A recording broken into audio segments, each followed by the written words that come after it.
இன்றைக்கி நம்ம சாய் கிச்சனில் நல்ல சாஃப்டான காரசாரமான ஒரு அவுல் கொழுக்கட்டை தான் நம்ம பண்ண போகிறோம். அதை எவ்வளோ ஈஸியாகவும் டேஸ்ட்டாகவும் எப்படி செய்கிறதுன்னு பார்க்கலாம்.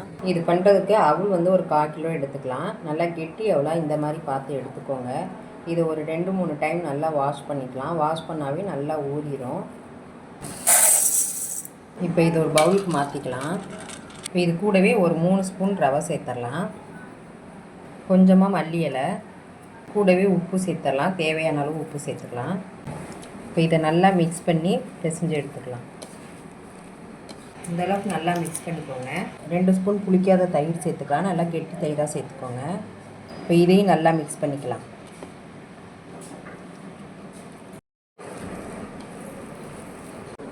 இந்த மாதிரி சின்ன சின்ன பால்ஸாக ஊற்றி எடுத்துக்கோங்க.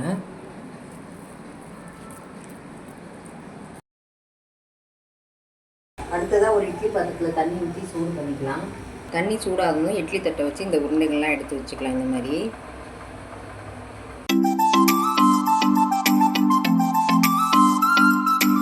இது ஆவியிலே 5 நிமிஷம் வேகட்டும். இது நல்லா வெந்துடுச்சு. இப்போ இதை ஆற வச்சுக்கலாம். அடுத்ததாக ஒரு கடாயை சூடு பண்ணி கொஞ்சமாக எண்ணெய் சேர்த்துக்கலாம்.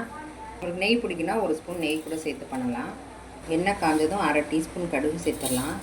கடுகு வெடிச்சதும் கொஞ்சமாக பெருங்காயத்தூள் சேர்த்துக்கலாம். கூடவே கருவேப்பிலை, கூடவே 4 வரமிளகாய் கிள்ளி சேர்த்துக்கோங்க.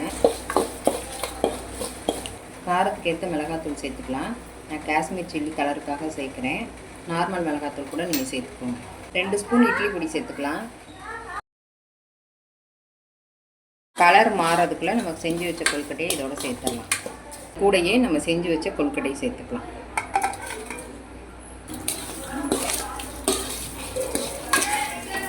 மசாலா எல்லாம் கொழுக்கட்டையில் நல்லா ஒட்டுற மாதிரி நல்லா இந்த மாதிரி பரட்டி விட்டுக்கோங்க.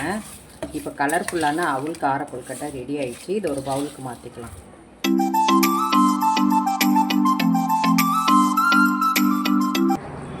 நல்ல அருமையான அவுல் கார கொழுக்கட்டை ரெடி ஆகிடுச்சு.